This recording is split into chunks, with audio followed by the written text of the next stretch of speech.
Hi, welcome to Like Share Trading Academy YouTube channel. நான் Vijayendra financial trainer. இந்த வார் சிச்சுவேஷனில் வார்னால நம்மளுடைய market வந்து மிக மிக மோசமான ஒரு நிலைமைக்கு போக போகுது அப்படிங்கிறது எல்லோருக்குமே தெரிஞ்சிருக்கும். அதனுடைய இம்பேக்ட் 2ஆம் தேதி மார்க்கெட்டில் நமக்கு நல்லாவே தெரிஞ்சுது. வேர்ல்டு வைடும் மார்க்கெட்டினுடைய நிலைமை ரொம்ப மோசமாக தான் இருக்குது. இப்போது இந்த வார்னுடைய போக்கு எப்படி இருக்கு அப்படிங்கிறத கொஞ்சம் டீட்டெயிலாக தெரிஞ்சுக்கலாம். அதை பேஸ் பண்ணி நம்மளுடைய மார்க்கெட்டினுடைய ஃபியூச்சரும் எப்படி இருக்கு அப்படிங்கிறத நாம் ஈஸியாக புரிஞ்சுக்க முடியும். அதாவது ரஷ்யா உக்ரைன் வார் நடந்தது இல்லையா, அது வந்து ரொம்ப நாளாக இந்த விஷயங்கள் போயிட்டு இருந்தது. அதனுடைய தாக்கமாக ஒரு பெரிய வார் நடந்தது. அது மூலமா ஸ்டீல் செக்டார்லாம் நம்ம நாட்டில் பாதிக்கப்பட்டது. ஏன்னா நிறைய ஸ்டீல் ஐட்டம்ஸ் வந்து நம்ம இம்போர்ட் பண்ணுறோம். அதனால டாடா ஸ்டீல், ஜேஎஸ்டபிள்யூ ஸ்டீல் இந்த மாதிரியான ஸ்டீல் செக்டாரில் இருக்கிற கம்பெனிஸினுடைய ஷேர் எல்லாம் ரொம்ப பாதிக்கப்பட்டது அப்படிங்கிறது உங்களுக்கு தெரியும். ஆனால் இதெல்லாம் ஒரு சின்ன பாதிப்பை தான் ஏற்படுத்தும். ஒரு மாதம் அல்லது 2 மாதத்துல ரெக்கவர் ஆயிடுச்சு. ஆனால் இப்போ இருக்கிற வார் சிச்சுவேஷன் அப்படி இல்லை. இது 3ஆம் உலகப் போரின் தொடக்கமாக கூட இருக்கலாம். நான் பயப்படுத்துறதா நினைக்க வேண்டாம். இதனுடைய ஆரம்பம் வந்து ரொம்ப மோசமாகவே இருந்திருக்கு அப்படின்னு தான் சொல்லணும். அதாவது அமெரிக்கா தன்னை எப்பயுமே பிக் பாஸ் அப்படின்னு காமிச்சுக்கிறதுல ரொம்ப நாட்டம் அதிகமாக இருக்கிற ஒரு கண்ட்ரி. அங்க அதிபரா யார் வந்தாலும் அவங்க தன்னுடைய நாட்டை மேலே கொண்டு போறதுக்காகவும் அல்லது வல்லரசு அப்படிங்கிறத நிரூபிக்கிறதுக்குமான விஷயங்களை தான் தொடர்ந்து பண்ணிட்டு இருப்பாங்க. ஒபாமா ஆகட்டும், ட்ரம்ப் ஆகட்டும், எல்லாருமே அதை தான் பண்ணிட்டு இருக்காங்க. வெனின்சுலா அப்படிங்கிறது ஒரு ஆயிலுக்கான ஒரு பெரிய பேஸ். அந்த விஷயத்த அவங்க அட்டாக் பண்ணி அதனுடைய அதிபரை ஈஸியாக கைது பண்ணி கொண்டு வந்துட்டாங்க. ஸோ அதே மாதிரியான ஒரு ஃபார்முலாவை தான் ஈரான் மேலேயும் ட்ரை பண்ண யூஎஸ் முயற்சி பண்ணியிருக்காங்க இந்த போர் மூலமாக. இந்த போருக்கு முன்னாடி ஈரான் கூட ஒரு பேச்சுவார்த்தை நடந்தது. ஒரு வாரம் நடத்தப்பட்ட அந்த பேச்சுவார்த்தையினுடைய இறுதி கட்டத்தில் ஈரான் சார்பில் என்ன சொன்னாங்க அப்படின்னா, பேச்சுவார்த்தை ரொம்ப சுமூகமாக நடந்துட்டு இருக்கு, அதனுடைய முடிவு வந்து எல்லோருக்கும் சாதகமாகவும் கூட இருக்கலாம். ஆனால் யுஎஸ் சைடு வந்து பெரிய அறிக்கை அதை சார்ந்து எதுவுமே விடலை. அந்த மீட்டிங் நடந்து முடிஞ்சு 8 ஹவரில் யுஎஸ் இஸ்ரேல் வந்து ஈரான் மேலே ஒரு கடும் தாக்கு பண்ணியிருக்காங்க. அந்த தாக்குதல் தொடங்கினப்ப ஈரான் அதிபர் கமினி வந்து ஒரு ஸ்டேட்மெண்ட் விட்டிருந்தாரு. நாங்கள் சமரச பேச்சுவார்த்தைக்கு தயாராக இருந்தும் அந்த பேச்சுவார்த்தை நடத்தப்பட்டும் கூட இஸ்ரேல் வந்து எங்கள் மேலே இருக்கிற வெறுப்பு காரணமாக இந்த போரை துவக்கி இருக்கு, இதற்கு எதிர்வினையா நாங்கள் நிறைய விஷயங்களை செய்ய காத்துக்கிட்டு இருக்கோம் அப்படின்னு ஒரு கோபமான ஒரு அறிக்கையை விட்டிருந்தார். ஈராக் மாதிரி அல்லது வெனின்சுலா மாதிரி ஈஸியா அமெரிக்கா வந்து அதனுடைய அதிபரை அட்டாக் பண்ணிட முடியும் அப்படிங்கிறதுனால இவங்க ஒரு விஷயத்தை ஏற்பாடு பண்ணி வச்சிருந்தாங்க. அதாவது இவங்களுடைய போருக்கான கமாண்டிங் சோர்ஸ் இருக்குல்ல, அதை வந்து 4 பார்ட்டா பிரித்து வச்சிருந்தாங்க. ஆனால் எப்பயுமே ஒரு கண்ட்ரி இன்னொரு கண்ட்ரி அட்டாக் பண்ணுறப்ப அந்த கமாண்டிங் சோர்ஸ் அந்த மெயின் டீமை வந்து காலி பண்ணிட்டாங்கன்னா ஃபுல் கண்ட்ரியும் அவங்க டேக் ஓவர் பண்ணுற மாதிரியான நிலைமைக்கு வந்துடும். அதை பேஸ் பண்ணி தான் அந்த முக்கியமான சுப்ரீம் லீடர் இருந்த ஏரியாவை அட்டாக் பண்ணி அவரோட கிட்டத்தட்ட ஒரு 30 முக்கியமான லீடர்களை கொண்டுட்டாங்க. இதன் மூலமா போர் நிறுத்தப்படும், அந்த கண்ட்ரி தன் வசப்படும் அப்படிங்கிறது தான் அமெரிக்காவோட நிலையா இருந்தது. ஆனா அவங்க இந்த மாதிரியான ஒரு செட்டப் பண்ணி வச்சிருந்ததுனால அடுத்த தலைவரை இம்மீடியட்டா அவங்க கொண்டு வந்துட்டாங்க.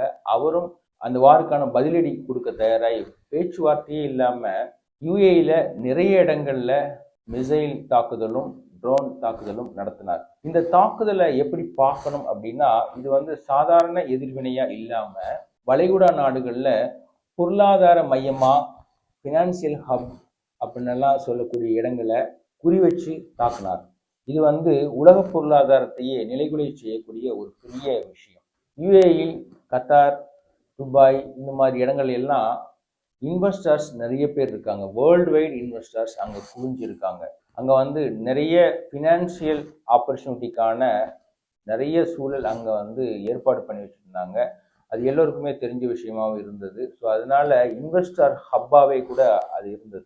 இந்த மெயின் இடங்களை எல்லாம் தாக்கணும்னா பொருளாதார சரிவு ஏற்படும், அதன் மூலமா இந்த வார்ல நமக்கு சாதகமான விஷயங்கள் நடக்கும் அப்படின்னு ஈரான் இந்த தாக்குதலை நடத்தினாங்க. இந்த தாக்குதலுக்கான இன்னொரு முக்கிய காரணம் என்ன அப்படின்னா, இந்த போர் வந்து இஸ்ரேலுக்கும் ஈரானுக்குமான போர் தான். இதுல அமெரிக்கா தலையிடுறதே அதிக பிரசங்கித்தனமா தான் ஈரான் பார்த்தாங்க. ஆனாலும் பேச்சுவார்த்தையில ஒரு நல்ல முடிவு கிடைக்கும் அப்படின்னு நம்பிதான் பேச்சுவார்த்தையில இறங்கினாங்க. ஆனா அதையும் பொருட்படுத்தாம அமெரிக்கா தன்னுடைய பவரை காமிக்கணும் அப்படிங்கிறதுக்காக இந்த போரை துவக்கிட்டாங்க. இதுல 2 பேருமே ஒரு சாதாரண வாய் சண்டை மாதிரியான ஒரு பெரிய சேலஞ்ச் பண்ணிக்கிட்டாங்க. ஈரான் முக்கிய தலைவர்கள்லாம் என்ன சொல்லியிருந்தாங்க அப்படின்னா, கமினி மாதிரியான சுப்ரீம் லீடரை கை தொட்டா அவங்க கை இருக்காது அப்படிங்கிற மாதிரியான ஒரு ஸ்டேட்மெண்ட்டை விட்டுருந்தாங்க. அதற்கு எதிர்வினையா அமெரிக்க பாதுகாப்பு படையில என்ன சொல்லியிருந்தாங்க அப்படின்னா, அமெரிக்க அதிபரை கை வச்சா உலக வரைபடத்துல ஈரான் அப்படிங்கிற நாடே இருக்காது அப்படின்னு இவங்க எதிர்த்தரப்புல ஒரு சேலஞ்ச் விட்டுருந்தாங்க. இந்த சேலஞ்சை ப்ரூவ் பண்ற மாதிரி யுஎஸ் வந்து ஈரானுடைய மிக முக்கிய தலைவரான கமினியை கொண்டுட்டாங்க. அதன் மூலமா அந்த நாடை கைப்பற்றிடலாம் அப்படின்னு நினைச்சிருந்தாங்க. ஆனா அது வேறு விதமா விஸ்வரூபம் எடுக்க ஆரம்பிச்சு. இப்ப தற்போதைய ஈரானுடைய தாக்குதலுக்கு எதிர்வினையா இஸ்ரேல் என்ன சொல்லியிருக்காங்கன்னா, ஒரு 3 நாள் மிகப்பெரிய போரை நாங்க பண்ண வேண்டி இருக்கும் அப்படின்னு அவங்க தரப்புல சொல்லியிருக்காங்க. அது இல்லாம அமெரிக்க அதிபர் மறுபடியும் ஒரு சேலஞ்ச் வச்சிருக்காரு. என்ன அப்படின்னா, 15 நாள் இந்த போர் வந்து தொடர்ந்து நடக்கும். கோபத்தின் உச்சியில ஒரு ஸ்டேட்மெண்ட் கொடுத்திருக்காரு. ஸோ இந்த ஸ்டேட்மெண்ட் எல்லாம் பார்க்குற சமயத்துல நமக்கு என்ன தெரியுதுன்னா, இந்த வார் வந்து இப்போ நிக்கிற மாதிரியான விஷயம் கிடையாது. இது இன்னும் பெரிய லெவல்ல விஸ்வரூபம் எடுக்கிறதுக்கான வாய்ப்பு இருக்கும் அப்படிங்கிறத நம்ம புரிஞ்சுக்கணும். இதுல நம்மளுடைய பொருளாதாரம் அல்லது நம்மளுடைய மார்க்கெட்ல என்ன மாதிரியான பாதிப்பை ஏற்படுத்தும் அப்படின்னா, ஈரானுடைய எட்ஜில் கடல் வழி போக்குவரத்து இருக்கு இல்லையா? ஸோ இது மூலமா தான் அரபு கண்ட்ரீஸினுடைய ஆயிலை வந்து யுஎஸ்க்கு எடுத்துட்டு போனா அந்த வழியா தான் எடுத்துட்டு போகணும். அந்த வழித்தடங்களை ஈரான் வந்து இப்போ தடுத்துட்டாங்க. அதை மீறியும் அங்க வந்து கப்பல்கள் போக்குவரத்து நடந்தது அப்படின்னா அவங்க கடலுக்கடியிலையும் கன்னி வெடி மாதிரியான விஷயங்களை வச்சு அதை தாக்குறதுக்கான திட்டம் இருக்கிறதா சொல்லியிருக்காங்க. ஸோ அப்படி பார்க்குறப்ப அந்த போக்குவரத்தே அங்கே நடக்காது. அப்படின்னா இந்த ஆயிலினுடைய ப்ரைஸ் வந்து இன்க்ரீஸ் ஆகும். இது வந்து உலக பொருளாதாரத்தை நிச்சயமா பாதிக்கும். கிட்டத்தட்ட நம்மளுடைய ஆயில் கன்சம்ஷன்ல 85% நாம் இம்போர்ட் பண்றோம். அப்ப அதிகமான விலை கொடுத்து வாங்குறதுக்கான வாய்ப்பு இருக்கும். அல்லது ஆயில் பற்றாக்குறையா கூட இருக்கலாம். ஆயிலை பேஸ் பண்ண செக்டார்ஸ் எல்லாமே மிக மோசமான சரிவை சந்திக்கும் அப்படிங்கிறது தான் நிதர்சனம். இது அல்லாம இந்த ஆயில் வந்து வேற மாதிரி பப்ளிக் லைஃப்ல வந்து ஒரு பெரிய தாக்கத்தை ஏற்படுத்தும். ஏன்னா ஆயிலோட ப்ரைஸ் இன்க்ரீஸ் ஆச்சுன்னா நம்மளுடைய காய்கறி முதலான தேவைகளுக்கு உபயோகப்படுத்துகிற வண்டிகளினுடைய ரெண்ட்டு அல்லது அதனுடைய விஷயங்கள் எல்லாமே ஏற தொடங்கும். அப்போ சாதாரண காய்கறியிலிருந்து விலையேற்றத்தை சந்திக்க வேண்டியிருக்கும். இதெல்லாம் வந்து பொருளாதார நெருக்கடியை உண்டு பண்ணக்கூடிய விஷயமா மாறிடும். இதை தாண்டி இந்த வார் 3ஆம் உலகப் போருக்கான ஒரு வாய்ப்பா அமைஞ்சது அப்படின்னா நம்ம நாடு அதை எப்படி எதிர்கொள்ள போகுது அப்படிங்கிறது தான் ஒரு எதிர்பார்ப்பாகவே இருக்கும். இதற்கு வந்து நம்மளுடைய பாரத பிரதமர் மோடி அவர்கள் நிறைய திட்டங்களை முன்னாடியே பண்ணி வச்சிருக்காரு. ரஷ்ய அதிபர் கூட ஒரு திட்டம் இப்போ ரீசெண்டா சைன் பண்ணாங்க. அதுல என்ன விஷயம் அப்படின்னா, நம்மளுடைய இராணுவ தளவாடங்களை அல்லது வந்து ஏர்பேஸ் அந்த கப்பல் விஷயங்கள் எல்லாமே வந்து ரஷ்யா பயன்படுத்திக்கலாம். அதே மாதிரி ரஷ்யாவினுடைய ஏர்பேஸ் கப்பல் ஆர்மி அந்த மாதிரி விஷயங்கள் எல்லாம் நம்ம நாடும் பயன்படுத்திக்கலாம் அப்படின்னு ஒரு ஒப்பந்தம் போட்டிருக்காங்க. இதெல்லாம் எப்படி இருக்கு அப்படின்னா 3ஆம் உலக போருக்கு இந்த தலைவர்கள்லாம் ப்ரிப்பேர் ஆகிற மாதிரியான ஒரு பிம்பத்தை உருவாக்குது. இதெல்லாம் நடக்கிறதுனால முதலீட்டாளர்களுடைய மனப்போக்கு எப்படி இருக்கும் அப்படின்னா, ஷேர் மார்க்கெட்டை பொறுத்தளவு பெரிய அட்ராக்ஷன் இருக்கவே இருக்காது. அதனால அவங்களுடைய முதலீடு முழுக்க தங்கத்தை நோக்கி தான் போகும். தங்கம் ஏற்கனவே 2 மடங்குக்கு மேல விலை உயர்ந்திருக்கு. அதையும் தாண்டி நிறைய விலை உயர்றதுக்கான வாய்ப்பு டெஃபினட்டா இருக்கு. இப்போ 24 கேரட் தங்கம் வந்து 1,75,000 ரூபாய் 10 கிராம் இருக்கு இல்லையா? இந்த பிரைஸ் வந்து 2 லட்சமா மாறுறதுக்கான வாய்ப்பு இன்னும் ஒரு மாசத்துல இந்த போரினுடைய போக்கு தீவிரமா இருந்தா டெஃபினட்டா நடக்கும். அதே சமயத்துல வெள்ளியுடைய விலையும் அதே மாதிரிதான் ஏறுறதுக்கான வாய்ப்பு டெஃபினட்டா இருக்கு. இந்த போர் மூலமா நம்மளுடைய மார்க்கெட் வந்து பெரிய சரிவை 2ஆம் தேதி சந்திச்சது. அதாவது யுஎஸ் வந்து ஈரானை அட்டாக் பண்ண சமயத்துல யுஎஸ் மார்க்கெட் வந்து நல்லா ஏறுச்சு. அதுக்கப்புறம் ஈரான் வந்து யுஎஸ்னுடைய ஏர்பேஸ் எல்லாம் அட்டாக் பண்ண ஆரம்பிச்சதுக்கு அப்புறமா யுஎஸ் மார்க்கெட் வந்து கிட்டத்தட்ட 2.5% வரைக்கும் வீழ்ச்சி அடைஞ்சது. இந்த வீழ்ச்சியை தொடர்ந்து இன்னைக்கு நடந்த மார்க்கெட்லேயும் 3% வரைக்கும் அமெரிக்க பங்குச்சந்தை இறங்கி இருக்கு. இதுக்கு காரணம் வந்து நேற்று ஈரான் வந்து அமெரிக்காவினுடைய மிக முக்கிய ஒரு ஸ்டாக்கான அமேசானுடைய யூஏயில் இருக்கிற அமேசான் வெப் சர்வீசஸ் பாயிண்ட்டை வந்து ஈரான் தாக்கியிருக்காங்க. அமேசான் வந்து அமெரிக்க வர்த்தகத்தில் கிட்டத்தட்ட 30% ஆஃப் பீப்புள் வந்து அமேசானுடைய ப்ராடக்ட் அமேசானுடைய சர்வீஸை யூஸ் பண்ணுற ஒரு நிலைமையில இருக்காங்க. அப்போ அமேசானுடைய இம்பார்ட்டன்ஸ் வந்து யூஎஸ்ல ஒரு பெரிய தாக்கத்தை ஏற்படுத்தி இருக்கு. அமேசான் 2.5% வரைக்கும் இன்னைக்கு வந்து டவுன் ஆயிருக்கு. இது உலக மார்க்கெட்ல அமேசானுடைய பங்கு பார்த்தீங்கன்னா, அமேசான் வந்து இப்போ வெறும் இ-காமர்ஸ் பிஸ்னஸ் மட்டும் இல்லாமல் ஏஐ இன்ஃப்ராஸ்ட்ரக்சர் அப்படின்னு எல்லாமே நிறைய விஷயங்களை கொண்டு வந்துட்டாங்க. இந்த கிளவுட் பேஸ்ட் சர்வீஸை வந்து கிட்டத்தட்ட உலக வர்த்தக அமைப்புகள் வந்து 30% வரைக்கும் யூஸ் பண்ணுறாங்க. அமேசான் மாதிரியான ஒரு பெரிய நிறுவனத்தை சார்ந்து உலக நாடுகளே இருக்கிறப்ப அதனுடைய ஒரு பேஸை வந்து ஈரான் அட்டாக் பண்ணியிருக்கிறது ஒரு பெரும் பரபரப்பை ஏற்படுத்தி இருக்கு.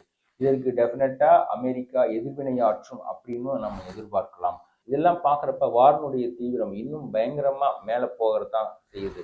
இது எல்லாமே உலக பொருளாதாரத்தை அடிமட்டத்துக்கு கொண்டு வரதுக்கான ஒரு பெரிய நிகழ்வாக தான் நாம் இதை பார்க்கணும்.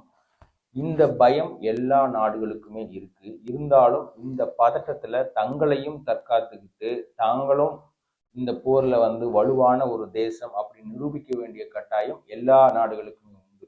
இது நம்ம நாட்டுக்கு நிறைய பொறுப்பு இருக்கு. ஏன்னா இந்த மாதிரியான ஒரு தருணத்துல நாம நம்மளுடைய தன்னிறைவான பொருளாதார கொள்கை மற்றும் நம்மளுடைய தேச பாதுகாப்பை எல்லாமே முன்னிலைப்படுத்தி எல்லா நாடுகளுக்கும் நம்ம ஒரு தெளிவான ஒரு பவர்ஃபுல்லான கண்ட்ரி அப்படிங்கிறத சொல்லியே ஆக வேண்டிய கட்டாயம் நமக்கும் இருக்கு. ஷேர் மார்க்கெட்டை பொறுத்தளவு வரும் வாரங்களில் ஒரு பெரிய சரிவு காத்திருக்கு. சென்செக்ஸ் கிட்டத்தட்ட ஒரு 1000 புள்ளிகளுக்கு மேலே டவுன், நிஃப்டி வந்து ஒரு 500 பாயிண்ட்ஸ்க்கு மேலே டவுன் ஆகி ஒரு பெரிய பதற்றத்தை உண்டு பண்ணியிருக்கு. அதாவது இந்த வீழ்ச்சி இன்னும் கீழே போகுமா அப்படின்னா டெஃபினட்டா போகும். நம்ம ஏற்கனவே சொல்லியிருந்த மாதிரி 26,000 மார்க்கெட் தாண்டிடுச்சுன்னா அங்க ஒரு நிலைத்தன்மை ஏற்பட்டு அதுக்கு மேல மார்க்கெட் ஒரு ஸ்டெபிலைசேஷன் வந்துடும் அப்படின்னு நினைச்சோம். ஆனா அந்த 26,000 தொடரப்பெல்லாம் சாணேர்னா முளம் சறுக்கும் அப்படிங்கிற மாதிரி எல்லாருமே கீழே இழுத்து அது ஒரு நிலையான பொசிஷனுக்கு வர விடாம தடுத்துக்கிட்டே இருக்காங்க. நாம என்ன சொன்னோம்னா 24,500 கிராஸ் பண்ணிச்சுன்னா மார்க்கெட் கீழே வந்துடும் அப்படின்னு சொன்னோம். இது நாளைக்கு மார்க்கெட்ல நடக்கும். அது தாண்டிச்சு அப்படின்னா 23,300 பாயிண்ட்டுக்கு மார்க்கெட் வரதுக்கான வாய்ப்பு இருக்கும். அதையும் உடைச்சு கீழே வந்துச்சுன்னா முன்னாடி வந்த மாதிரி 21,700 வரைக்கும் மார்க்கெட் கீழே போறதுக்கான வாய்ப்பு இருக்கும். அப்படி இருந்துச்சுன்னா நம்மளுடைய மார்க்கெட்ல கிட்டத்தட்ட ஒரு 10-15% வரைக்கும் பெரிய இழப்புகளை சந்திக்க வேண்டியது இருக்கும். நேற்று நடந்த மார்க்கெட்ல மட்டுமே நம்மளுடைய முதலீட்டாளர்கள் 11 லட்சம் கோடி இழப்பை சந்திச்சிருக்காங்க. இது தொடர்ந்துச்சு அப்படின்னா நம்மளுடைய மார்க்கெட்டுக்கு பெரும் ஆபத்தா கூட அமையறதுக்கான வாய்ப்பு இருக்கு. தொடர்ந்து இந்த வார் சம்பந்தமான நிகழ்வுகளை நாம உன்னிப்பா கவனிச்சுதான் மார்க்கெட்ல முதலீடுக்கான வாய்ப்பை நம்ம தேடணும். இந்த மாதிரி தருணத்துல முதலீட்டாளர்கள் மார்க்கெட்டை வாட்ச் பண்றதோட மட்டும் நிறுத்திட்டு பெரிய முதலீடுலாம் பண்ணாம இருக்கிறதே பெட்டரா இருக்கும். நாளைக்கு மார்க்கெட் என்ன நடக்குது அப்படிங்கிறத பொறுத்திருந்து பார்ப்போம். All the best.